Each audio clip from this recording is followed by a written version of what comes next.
ಅಧ್ಯಕ್ಷೆ, ನಾನು ನಮ್ಮೆಲ್ಲ ಶಾಸಕರಿಗೆ ನಾನು ಈ ಕಡೆನೂ ಇನ್ನೂ ಎಕ್ಸ್ಪೆಕ್ಟ್ ಮಾಡಿದ್ದೆ. ಎಲ್ಲ ನಮ್ಮ ಬೆಂಗಳೂರು ನಗರದ ಶಾಸಕರಿಗೆ ಅಭಿನಂದಿಸ್ತೀನಿ. ಅವ್ರದೇ ಆದ ದಾಟಿಲಿ ವಿರೋಧ ಪಕ್ಷದ ನಾಯಕರು ಅಶ್ವಥ್ ನಾರಾಯಣ, ಶ್ರೀನಿವಾಸು, ಸೋಮಶೇಖರ್, ಬಸವರಾಜು, ಮುನ್ರಾಜು, ಮುನ್ರತ್ನ, ನಮ್ಮ ಯಲಹಂಕ ಶಾಸಕರು ಹ್ಯಾರಿಸ್ ಅವರು, ರಿಜ್ವಾನ್ ಅವರೆಲ್ಲ ಕೂಡ ತಮ್ಮದೇ ಆದಂಥ ಅಭಿಪ್ರಾಯಗಳನ್ನು ತಿಳಿಸಿದ್ದಾರೆ. ಎಲ್ಲರದ್ದು ಅವ್ರದೇ ಆದಂಥ ವ್ಯಾಲಿಡ್ ಪಾಯಿಂಟ್ ಇತ್ತು. ನಾನು ಅವ್ರು ಯಾರ್ದು ಪೊಲಿಟಿಕಲಿ ಅವ್ರದ್ದೊಂದು ಕೆಲವು ವಿಲ್ ಇದೆ.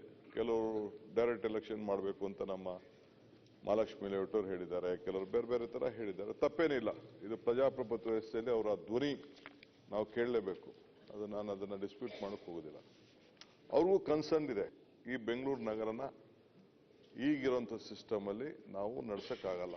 ಈ ಕಸ ಇದೆಯಲ್ಲ, ಕಸ, ಈ ಡ್ರೈನೇಜು, ಈ ವಾಟರು, ಇದೇ ಒಂದು ದೊಡ್ಡ ಸಮಸ್ಯೆ. ಆಮೇಲೆ ಅಡ್ಮಿನಿಸ್ಟ್ರೇಷನು ಎಲ್ಲ ಕೂಡ ಬೇಕಾದ ಸಮಸ್ಯೆ ಇದೆ ಅಂತ ಅವ್ರಿಗೂ ಕೂಡ ಅರ್ಥ ಇದೆ. ನಾನು ಈಗ ಕೆಂಪೇಗೌಡರು ಒಂದು ಮೇಕ್ರಿ ಸರ್ಕಲ್ ಹತ್ರ, ಇನ್ನೊಂದು ಬೂದಿಕೆರೆ, ಕೆಂಪಾಪುರ ಬೂದಿಕೆರೆ, ಲಾಲ್ಬಾಗು, ಹಲ್ಸೂರು ಅಲ್ಲಿ ಹಾಕಿದ್ರು. ಬಟ್ ಅದು ಬೆಳೆದೋಯ್ತು. ಯಾರ ಕೈಲೂ ನಿಲ್ಸಕ್ಕಾಗಲ್ಲ. ಇವತ್ತು ನಿಲ್ಸಕ್ಕಾಗಲ್ಲ, ಮುಂದಕ್ಕೂ ನಿಲ್ಸಕ್ಕಾಗಲ್ಲ. ಎಲ್ಲೆಲ್ಲಿಗೆ ಹೋಗ್ತದೋ ಬೆಂಗಳೂರು ಹೇಳಲಿಕ್ಕೆ ಆಗೋದಿಲ್ಲ. ಸ್ಯಾಟಲೈಟ್ ಟೌನ್ ಮಾಡೋರು, ಯಲಹಂಕ ಸ್ಯಾಟಲೈಟ್ ಟೌನ್ ಮಾಡೋದು, ಆಮೇಲೆ ಕೆಂಗೇರಿ ಸ್ಯಾಟಲೈಟ್ ಟೌನ್ ಮಾಡೋದು, ಅದೆಲ್ಲ it has become A part of corporation. ನಾವು ಕಾರ್ಪೊರೇಷನ್ ಆಗಿದೆ. ನಾವು ಮಾಡ್ತಾ ಇರೋದು ಅಧಿಕಾರದ ವಿರೇಂದ್ರೀಕರಣ ಮಾಡಕ್ಕೆ ಈ ಸಂದರ್ಭದಲ್ಲಿ ನಾವು ಹೊರಟಿದ್ದೇವೆ. ಡೆಲ್ಲಿ ವಿಚಾರ ನಾನು ಮಾತಾಡಕ್ಕೆ, Delhi is A different structure. But ಇವತ್ತೇನು ಮುಂಬೈಲಿ ಏನಿದೆ, ಅವತ್ತು ಮೊದಲೇ ಪವರ್ಸ್ ಎಲ್ಲ ಕೊಟ್ಬಿಟ್ಟಿದ್ರು ಅವರು, ಮುಂಬೈನವರು. ಈಗ ಫಂಡ್ಸ್ ವಿಚಾರ ಮತ್ತೊಂದೆಲ್ಲ ನಾವೆಲ್ಲ ಚರ್ಚೆ ಮಾಡ್ತಾ ಇದ್ದೀವಿ. ನಮ್ಮ ಉದ್ದೇಶ ಮೇನ್ ಏನಂದ್ರೆ, ನಾನು ಹೇಳೋದು, ಇಲ್ಲಿಂದ ಬೆಂಗಳೂರು ಮಾಧ್ಯಮದವ್ರಿಗೂ ಹೇಳ್ತಾ ಇದ್ದೀನಿ, ನನ್ನ ಅಶೋಕ್ ಅವರೆಲ್ಲ ಸ್ನೇಹಿತರಿಗೂ ಹೇಳಲಿಕ್ಕೆ ನಾನು ಬಯಸ್ತೀನಿ, ಬೆಂಗಳೂರನ್ನ ಛದ್ರ ಮಾಡಲಿಕ್ಕೆ ನಾವು ಬಿಡ್ತಾ ಇಲ್ಲ. ಬೆಂಗಳೂರನ್ನ ಗಟ್ಟಿ ಮಾಡಲಿಕ್ಕೆ ಈ ಒಂದು ವ್ಯವಸ್ಥೆನ ಮಾಡ್ತಾ ಇದ್ದೀವಿ. We want to make it strong. Bengaluru ಗೌರವನ ಉಳಿಸಬೇಕು. ವಾಜಪೇಯಿ ಅವರು ಮಾಡಿದ ಮಾತು ಇದೇ ಅಸೆಂಬ್ಲಿ ಕೆಳಗಡೆ ನನಗೆ ನೆನಪಿದೆ. ನಾನು ಅರ್ಬನ್ ಏರ್ಪೋರ್ಟ್ ಇನಾಗ್ರೇಷನ್ ಬಂದಾಗ ಅವರೊಂದು ಮಾತು ಹೇಳೋದು, ದಿ ವರ್ಲ್ಡ್, ಅಷ್ಟು 5-6 ಜನ ಪ್ರೈಮ್ ಮಿನಿಸ್ಟರ್ಗಳು ಬಂದ್ಬಿಟ್ಟಿದ್ರು ಬೆಂಗಳೂರಿಗೆ. ವರ್ಲ್ಡ್ ಲೀಡರ್ಸ್ ಎಲ್ಲ ಬಂದ್ಬಿಟ್ಟಿದ್ರು. ಬಂದು ಚೈನಾ, ಜಪಾನು, ಪೋಲ್ಯಾಂಡು, ಬ್ರಿಟಿಷು, ಇನ್ನೊಂದು ಯಾವುದೋ ಒಂದು ದೇಶದವ್ರು ಬಂದಿದ್ರು. ಆಗ ಅವ್ರು ಏನ್ ಹೇಳಿದ್ರು, ಇಂಟರ್ನ್ಯಾಷನಲ್ ಏರ್ಪೋರ್ಟ್ ಇನಾಗ್ರೇಷನ್ಗೆ ಬಂದಿದ್ರು. ನಾರಾಯಣ ಮೂರ್ತಿ ಅವ್ರನ್ನ ಅಧ್ಯಕ್ಷರು ಮಾಡಿದ್ದು ನಾವಾಗ. ನಾನಾಗ ಬೆಂಗಳೂರು ಅರ್ಬನ್ ರೂರಲ್ ಮಿನಿಸ್ಟ್ರು. ಬರೀ 6 ಲಕ್ಷ ರೂಪಾಯಿಗೆ ಅಕ್ವಿಷನ್ ಮಾಡಿಸ್ತೆ ಅಧ್ಯಕ್ಷರೇ. 4,000 ಎಕರೆಯಲ್ಲಿ, 4,000 ಎಕರೆಯಲ್ಲಿ 2,000 ಎಕರೆ ಗೌರ್ಮೆಂಟ್ದು, ಇನ್ನು 2,000 ಎಕರೆ ಇರೋದು. ಪಾಪ ಅವರೆಲ್ಲ ನೆನೆಸ್ಕೊಳ್ಬೇಕು. ಬರೀ 6 ಲಕ್ಷ ರೂಪಾಯಿ ಕೊಟ್ಟರು ಜಮೀನ ಅವತ್ತು ಈ ಏರ್ಪೋರ್ಟ್ ಮಾಡ್ಬೇಕಾರೆ. ಆಗ ಬಂದವರದು ವರ್ಲ್ಡ್ ಲೀಡರ್ಸ್ ಒಂದು ಕಾಲದಲ್ಲಿ ಫಸ್ಟ್ ದೆಹಲಿಗೆ ಬಂದ್ಬಿಟ್ಟು ಕಲ್ಕಟ್ಟಾಗ ಹೋಗ್ತಾ ಇದ್ರು, ಚೆನ್ನೈಗೆ ಹೋಗ್ತಾ ಇದ್ರು, ಮುಂಬೈಗೆ ಹೋಗ್ತಾ ಇದ್ರು, ಬೆಂಗಳೂರು ಬರ್ತಾ ಇದ್ರು. ಈಗ ಬೆಂಗಳೂರು ಬಂದ್ಬಿಟ್ಟು ಹೋಗ್ತಾ ಇದ್ದಾರೆ ಅಂತ. ಇದಕ್ಕೆ ಕಾರಣ ನಮ್ಮಲ್ಲಿರೋಂಥ ಆಳ್ತ. ಬರೀ ಕೃಷ್ಣ ಗೌರ್ಮೆಂಟ್ ಮಾಡ್ತು, ಬೇರೆ ಗೌರ್ಮೆಂಟ್ಗಳು ಮಾಡ್ತಲ್ಲ. ಇಲ್ಲಿರೋಂಥ ಜನ ಅಷ್ಟು ವಿದ್ಯಾವಂತಿದ್ದಾರೆ, ಬುದ್ಧಿವಂತಿದ್ದಾರೆ, ಪ್ರಜ್ಞಾವಂತಿದ್ದಾರೆ. ಇಲ್ಲಿ ಎಜುಕೇಶನ್ ಲೆವೆಲ್, ಅವತ್ತಿನ ಕಾಲದಲ್ಲೇ ಇವರು ಜವಾಹರ್ಲಾಲ್ ನೆಹರು ಅಂತವ್ರು ಇಲ್ಲೇ ಯಾಕೆ ಇಸ್ರೋ ಮಾಡಬೇಕಾಯ್ತು, ಇಲ್ಲೇ ಯಾಕೆ HMT ಮಾಡಬೇಕಾಯ್ತು, ಇಲ್ಲೇ ಯಾಕೆ HAL ಮಾಡಬೇಕಾಯ್ತು, ಇಲ್ಲೇ ಎಲ್ಲ ITI ಯಾಕೆ ಇಲ್ಲೇ ಮಾಡಬೇಕಾಯ್ತು, ಎಲ್ಲ ಕೂಡ ಅವತ್ತಿನ ಕಾಲದಲ್ಲೇ. ಬಿಕಾಸ್ ಇಟ್ಸ್ ಟೆಕ್ನಾಲಜಿಕಲ್ ಹಬ್ ಇದು. ಎಲ್ಲ ಇವತ್ತು ಜಿಂದಾಲ್ ಅವರು ಬೆಂಗಳೂರಲ್ಲೇ ಓದಿರೋದು, ಎಲ್ಲ ದೊಡ್ಡವರೆಲ್ಲ ಕಂಪ್ಲೀಟ್ ಎಲ್ಲ ಓದಿರೋದು. ನಿನ್ನೆ ಯಾರೋ ನನಗೆ ಬಹಳ GVK ಅವರು ಸಿಕ್ಕರು, ಏರ್ಪೋರ್ಟ್ ಅವರು ಪಾರ್ಟಿಸಿಪೇಟ್ ಮಾಡಿದ್ರು. ಅವರು RV ಕಾಲೇಜಲ್ಲೇ ಓದೋದು, GVK. ಸೊ ಎಲ್ಲೆಲ್ಲ ಅವತ್ತಿನ ಕಾಲದಲ್ಲಿ ಉತ್ತರ ಭಾರತದಿಂದ ಎಲ್ಲ ಬಂದು ಅಲ್ಲೇ ಓದ್ತಾ ಇದ್ರು. ಈಗ ನಿಮ್ಮಲ್ಲೇ ಗೊತ್ತಿದೆ, ನಿಮ್ಮ ಮಂಗಳೂರಲ್ಲಿ ಎಷ್ಟು ಬ್ಯಾಂಕು, 7 ಬ್ಯಾಂಕ್ ನೀವು ತಯಾರು ಮಾಡಿದ್ರಿ. It was a financial hub ನಿಮ್ದು. ಇವತ್ತು ಟೂರಿಸಂಗೆ ನಿಮ್ಮಲ್ಲಿ ಈ ಧಾರ್ಮಿಕವಾದ ಟೂರಿಸಮ್, ಕೋಸ್ಟಲ್ ಟೂರಿಸಂ ಎಷ್ಟು ಶಕ್ತಿ ಇದೆ. ಇವತ್ತು ನಿಮ್ಮಲ್ಲಿರೋ ಎಜುಕೇಶನ್ ಎಲ್ಲಿದೆ? ಬಟ್ ಆ ಹುಡುಗರುಗಳನ್ನ ನಾವು ಉಳಿಸ್ಕೊಳಕ್ ಆಗ್ತಾ ಇಲ್ಲ, because of various other reason. ನಾನು ಅದಕ್ಕೆ ಚರ್ಚೆ ಮಾಡಕ್ ಹೋಗುದಿಲ್ಲ. ಸೊ ಬೆಂಗಳೂರಿಗೆ ನಾವು ಈ ಸಂದರ್ಭದಲ್ಲಿ ಕೆಂಪೇಗೌಡರು ಏನು 4 ಗಡಿ ಆಗಿತ್ತು, ಅದು ಮಿದ್ದು ಹೋಗ್ಬಿಟ್ಟಿದೆ. ಈಗ ನಾನು ಆಗ್ಲೇ ಹೇಳ್ದೆ, ನಾನು ಬೆಂಗಳೂರು ಜಿಲ್ಲೆ ನಾನು ಅಂತೇಳಿ. ಈಗ ರಾಮನಗರ ಜಿಲ್ಲೆ ಅಂತ ಒಂದು ಹೆಸರಿಟ್ಟು ಒಂದು 4 ತಾಲೂಕು ಸೇರಿಸ್ಬಿಟ್ಟು, ಈಗ ಬೆಂಗಳೂರು ಗ್ರಾಮಾಂತರ ನಿಲ್ಲಿಸ್ಬಿಟ್ಟು ಹೊಸಕೋಟೆ, ನೆಲಮಂಗಲ, ದೇವನಹಳ್ಳಿ ಇದನ್ನ ಸೇರಿಸ್ಬಿಟ್ಟು, ದೊಡ್ಡಬಳ್ಳಾಪುರ ಸೇರಿಸಿ ಅದನ್ನ ಮಾಡ್ಬಿಟ್ಟು, ನಗರ ಜಿಲ್ಲೆ ಅಂತ ಸೇರಿಸಿ ಆನೇಕಲ್ಲು, ಇವ್ರದ್ದೆಲ್ಲ ಶ್ರೀನಿವಾಸ್ ಅವ್ರ ಕಾನ್ಶಿಯನ್ಸ್, ಕೃಷ್ಣಪ್ಪನವ್ರ ಕಾನ್ಶಿಯನ್ಸಿ ಇವೆಲ್ಲ ಸೇರಿ ಒಂದಷ್ಟು ಯಶವಂತಪುರ ಎಲ್ಲ ಸೇರಿ ಅದ್ ನಗರ ಅಂತ ಮಾಡ್ಬಿಟ್ಟು ಸಿಟಿ ಅಂತ ಬಿಟ್ಟು we have divided. Rural district ಅಷ್ಟೇ, ಈಗ ಹುಬ್ಳಿ ಅದು 3 ಜಿಲ್ಲೆ ಆಗೋಯ್ತು, ನಿಮ್ದು 2 ಜಿಲ್ಲೆ ಆಗೋಯ್ತು, ಉಡುಪಿ ಜಿಲ್ಲೆ ದಕ್ಷಿಣ ಕನ್ನಡ ಜಿಲ್ಲೆ ಅಂತ ಆಗೋಯ್ತು. ಸೊ ಬೇರೆ ಬೇರೆ ಜಿಲ್ಲೆ, ಈಗ ಗದಗ ಜಿಲ್ಲೆ ಒಂದ್ ಕಡೆ ಆಯ್ತು, ಹಾವೇರಿ ಜಿಲ್ಲೆ ಒಂದ್ ಕಡೆ ಆಗೋಯ್ತು, ಧಾರವಾಡ ಜಿಲ್ಲೆ ಆಗೋಯ್ತು. Because of the administration, because of the decentralisation. ಪಾಪ ನಮ್ಮ ಇವ್ರು ಹೇಳ್ತಾ ಇದ್ರು ನಾಮಿನೇಷನ್ಗೆಲ್ಲ ಅವಕಾಶ ಮಾಡ್ಕೊಡಕ್ ಹೋಗ್ಬಿಡಿ ಅಂತ. GBಯಲ್ಲಿ there is no nominated members, ಅದನ್ನ ತಲೆಯಲ್ಲಿ ಇಟ್ಕೊಂಡಿದ್ದು ನಾವು.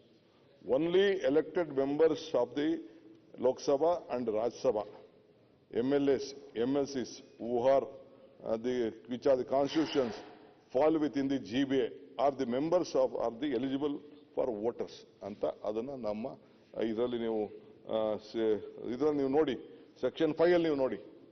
ಯು ಪ್ಲೀಸ್ ಲುಕ್ ಅಟ್ 995 ಅಲ್ಲಿ ನೀವು ಓದಿ. ಸೊ ಹಂಗೆ ನಮಗೂ ಅರ್ಥ ಆಗ್ತದೆ. ಈ ಬೇರೆಯವ್ರನ್ನ ಈಗ ನಾಮಿನೇಟ್ ಮಾಡ್ಬಿಟ್ಟು ನಾವು MLCಗಳನ್ನೆಲ್ಲ ನಾಮಿನೇಟ್ ಮಾಡಿರ್ತೀವಿ, ರಾಜ್ಯಸಭಾ ನಾಮಿನೇಟ್ ಮಾಡಿರ್ತೀವಿ, 1-2 ಜನ ತಂದು ಮಾಡೋಂಥದ್ದು ಅವ್ರಿಗೆಲ್ಲ ದೇವಿಲ್ಲ, ಅವ್ರದ್ದೇ ಆದಂತ ನಾನು ಅದನ್ನ ಚರ್ಚೆ ಮಾಡಕ್ ಹೋಗುದಿಲ್ಲ. ಸೊ ತಮ್ಗೆ ನಾನು ಹೇಳೋದು ಅಷ್ಟೇ, ಅಶೋಕ್ ಅವ್ರೇನು ಕೆಲವು ಏನು ಸಲಹೆಗಳು ಕೊಟ್ಟಿದ್ದಾರೆ ಎಲ್ಲ ಕಂಪ್ಲೀಟ್ ನಾವು ಗಮನಿಸಿದ್ದೀವಿ. ಸೊ ಇಲ್ಲಿ ನಾವು ಬೆಂಗಳೂರು ಹೆಸರನ್ನ ಹಾಳು ಮಾಡೋಕ್ಕೂ ನಮ್ಗೆ ಇಷ್ಟ ಇಲ್ಲ. ಕೆಲವು ಹೆಚ್ಚು ಜಿಲ್ಲೆಗಳನ್ನ ನಾವು ಮಾಡ್ತೀವಿ, ಯಾಕೆ ನಾವು ಕಾರ್ಪೊರೇಷನ್ ಹೆಚ್ಚಿಗೆ ಮಾಡಬಾರ್ದು ಅಡ್ಮಿನಿಸ್ಟ್ರೇಷನ್ಗೋಸ್ಕರ. ಆಮೇಲೆ ಇವ್ರು ಹೇಳ್ತಾ ಇದ್ರು ದುಡ್ಡುಗಳದು, ಮುನ್ನತ್ನ ಅವ್ರು ಯಾರೋ ಇನ್ನೊಂದು ಹೇಳ್ತಾ ಇದ್ರು ನಮ್ದು ಫಂಡ್ಸ್ ನಮ್ಗೆ ತೊಂದರೆ ಆಗ್ತದೆ. ನಾವು ಅದು ಆಲೋಚನೆ ಮಾಡ್ದೋ, ಈ ಫಂಡ್ಸ್ ವಿಚಾರ ಬರೀ ಬೊಮ್ಮನಹಳ್ಳಿ ಮಹದೇವಪುರಕ್ಕೇನೆ ಹೆಚ್ಚಿಗೆ ಜಾಸ್ತಿ ದುಡ್ಡು ಹಣ ಬಂದ್ಬಿಡ್ತದೆ, ಇನ್ನೊಂದು ಭಾಗಕ್ಕೆ ಬಂದ್ಬಿಡ್ತದೆ ಅಂತ. ಬಟ್ 74-70 ಅಮೆಂಡ್ಮೆಂಟ್ ಏನಿದೆಯಲ್ಲ 75ರಲ್ಲಿ, ಆ ಹಣನ we can't transfer it to other place. ಆಯ್ತಂದ್ರೆ ಅವ್ರಿಗೆ ಯಾರೋ ಕೋರ್ಟ್ಗೆ ಹೋದ್ರೆ ನಮ್ಮಲ್ಲಿ ಬರೋ ದುಡ್ಡನ್ನ ಬೇರೆ ಕಡೆ ನಿಂತು ಹೋಗ್ತದೆ. ಇಲ್ಲ ಅದನ್ನ ತಗೊಂಡು ಪೂಲ್ ಮಾಡೋಕ್ಕಾಗಲ್ಲ. ನಾನು ಫಸ್ಟ್ ಅವ್ರೇನು ಯೋಚನೆ ಮಾಡ್ತಾ ಇದ್ದಾರೆ ಅದನ್ನೇ ಯೋಚನೆ ಮಾಡಿದ್ದೆ, ಒಂದು GBಗೆ ಎಲ್ಲ ಹಣನ ಕಲೆಕ್ಟ್ ಮಾಡ್ಬಿಟ್ಟು ಅವ್ರೆಲ್ಲರಿಗೂ ಡಿಸ್ಟ್ರಿಬ್ಯೂಟ್ ಮಾಡೋದು. ದಟ್ ಕಾಂಡು. ಅದಕ್ಕೆ ನಾವು ಏನು ಆಕ್ಟ್ ಅಲ್ಲಿ ತಂದಿದ್ದೇವೆ ಅಂತಂದ್ರೆ, government we should support that weaker corporations ಅನ್ನೋದು ಕೂಡ ನಾವು ತಗೊಂಡ್ಕೊಂಡು ಬಂದಿದ್ದೇವೆ. ಸೊ ಅದರಿಂದ ತಮ್ಮ ನಾನು ಕೇಳ್ಕೊಳ್ಳೋದಷ್ಟೇ, ಕೆಲವು ಏನು ಮುಖ್ಯವಾಗಿ ಈಗ CM ಕಂಪಲ್ಸರಿ ಟೈಮ್ ಇರುವುದಿಲ್ಲ, I agree. But it is the duty of the CM. ಯಾವುದೇ CM ಆಗಿರಲಿ, 1,50,00,000 ಜನ, 25% of the population, he has to conduct a meeting. It is his bound duty of any chief minister, whoever may be. ಅವರು ಮಾಡಬೇಕು, ಕೂತ್ಕೊಳ್ಬೇಕು. ಸುಮ್ಮನೆ ನಾವು city rounds ಅಂತ ಮಾಡ್ಕೊಂಡು ಕೂತ್ಕೊಳ್ಳೋಕ್ಕಾಗಲ್ಲ. ಈ has to conduct a meeting, because financial structure ಕೊಡೋರು ಅವರು. ಇವತ್ತು ಟನಲ್ ಬಗ್ಗೆ ಮಾತಾಡ್ತೀವಿ, ಫೆರಿಫಲ್ ರಿಂಗ್ ರೋಡ್. ಅವತ್ತಿನ ಕಾಲದಲ್ಲಿ ಮಾಡಿದ್ರೆ ಫೆರಿಫಲ್ ರಿಂಗ್ ರೋಡ್ ಒಂದು 3-4 ಕೋಟಿಲಿ ಆಗೋಗ್ಬಿಡೋದನ್ನ. ಏನು ವಿಶ್ವನಾಥ್, 3-4 ಇವತ್ತು 26,000 ಕೋಟಿ ಬೇಕು. ಲ್ಯಾಂಡ್ ಪ್ರೈಸ್ 2013 ಆದ್ಮೇಲೆ ನಾವೆಲ್ಲ ಡಬಲ್ ಕೊಡಬೇಕು, ಡಬಲ್ ಕೊಡಬೇಕು. ಸೊ ಇದನ್ನೆಲ್ಲ ಮಾಡಕ್ಕೆ ಬಹಳ ಕಷ್ಟ ಆಗ್ತಾ ಇದೆ. ಆಮೇಲೆ ಈಗ ಪ್ರತಿ ವರ್ಷನೂ 10% ಎನ್ಹಾನ್ಸ್ಮೆಂಟ್ ಆಗ್ತಾ ಇರ್ತದೆ. ಈಗ ಆವತ್ತಿನ ಕಾಲದಲ್ಲಿ ಮೆಟ್ರೋ ಏನೋ ಮಾಡಿಬಿಟ್ರು, ಮೆಟ್ರೋ ಮಾಡಿದ್ರು, ಕೊನೆಗೆ ಯೋಚನೆ ಮಾಡಲಿಲ್ಲ. ಈಗೇನು ನಮ್ಮ ರಾಮಲಿಂಗಾರೆಡ್ಡಿ ಕಾನ್ಸ್ಟಿಟ್ಯೂನ್ಸಿಲಿ ಒಂದು ಪೈಲಟ್ ಆಗಿ ಡಬಲ್ ಡೆಕ್ಕರ್ ಮಾಡಿದೆ. ಆವತ್ತಿನ ಕಾಲದಲ್ಲಿ ಆ ಡಬಲ್ ಡೆಕ್ಕರ್ ಟೈಮು ಇಡೀ ಬೆಂಗಳೂರಲ್ಲಿ ಮಾಡಿಬಿಟ್ಟಿದ್ರೆ ಈ ಟ್ರಾಫಿಕ್ ಸಮಸ್ಯೆ ಆಗ್ತಿಲ್ಲ. ಎಲ್ಲೇ ನೀವು ರೋಡ್ ಹೊಡೀರಿ, ನೀವು ಎಲ್ಲಾರು ಉತ್ತರ ಹೊಡೆಯಲಿ, ದಕ್ಷಿಣ ಹೊಡೆಯಲಿ, 10,000 ರೂಪಾಯಿ 20,000 ರೂಪಾಯಿ ಕಡಿಮೆ ಯಾವ ರೋಡಲ್ಲೂ ಇಲ್ಲ. ನಾವು ಡಬಲ್ ದಿ ಕಾಂಪನ್ಸೇಷನ್ ಕೊಡ್ಬೇಕು. It is not possible. That is why ನಾವೆಲ್ಲ ನೋಡ್ಬಿಟ್ಟು ಸ್ವಲ್ಪ ಜಾಸ್ತಿ ಆದ್ರೂ ಚಿಂತೆ ಇಲ್ಲ, ಸಾಲ ತಗೊಂಡ್ರು ಚಿಂತೆ ಇಲ್ಲ ಅಂತೇಳಿ ಜನರಿಗೆ ಅವ್ರು ಎಷ್ಟು ಕಟ್ತಾರೋ. ಜನ ಟೈಮ್ ಈಸ್ ಮನಿ.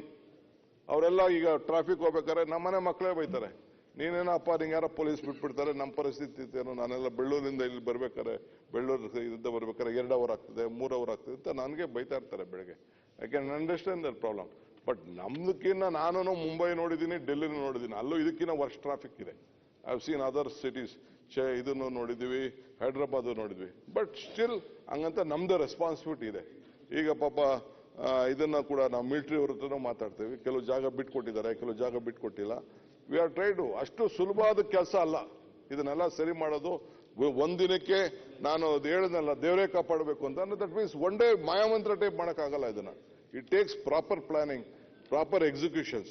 ಸೊ ಅದರಿಂದ ಈ ಸಂದರ್ಭದಲ್ಲಿ ನಾವು ಈ ಒಂದು ಬೆಂಗಳೂರಿಗೆ ಒಂದು ಹೊಸ ದಿಕ್ಕನ್ನು ಕೊಡಬೇಕು ಅನ್ನೋ ದೃಷ್ಟಿಯಿಂದ ಇವತ್ತು ನಾವು ಪ್ರಯತ್ನ ಮಾಡ್ತಾ ಇದ್ದೇವೆ.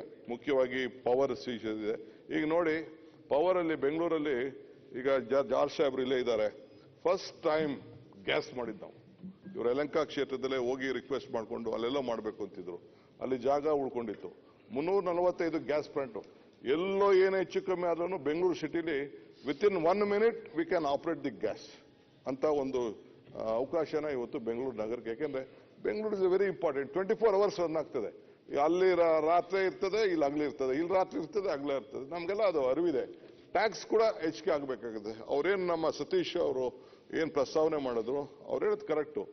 ಈಗ ಬೆಂಗಳೂರು ಒಳಗಡೆ ನಾನೇ ಮಾಡಿದ್ದು, ನಂದು ಅದೊಂದು ಬ್ಲಂಡರ್. ನಾನೇ ಅವತ್ತು ಅರ್ಬನ್ ಡೆವಲಪ್ಮೆಂಟ್ ಮಿನಿಸ್ಟರ್ ಇದೆ, ಅದು ಪೀಣ್ಯಾಗೂ ಕೇಳಿದ್ರು, ನಾ ಪೀಣ್ಯ ಮಾಡಲಿಲ್ಲ, ಎಲೆಕ್ಟ್ರಾನಿಕ್ ಸಿಟಿಗೆ ಮಾಡಿಕೊಟ್ಟೆ. ಅವರು ಈ ಕಾರ್ಪೊರೇಷನ್ ಇರೋರಿಗೆ 10 ರೂಪಾಯಿ ಇದೆ, ಅವ್ರಿಗೆ 2 ರೂಪಾಯಿ ಇದೆ ಟ್ಯಾಕ್ಸ್.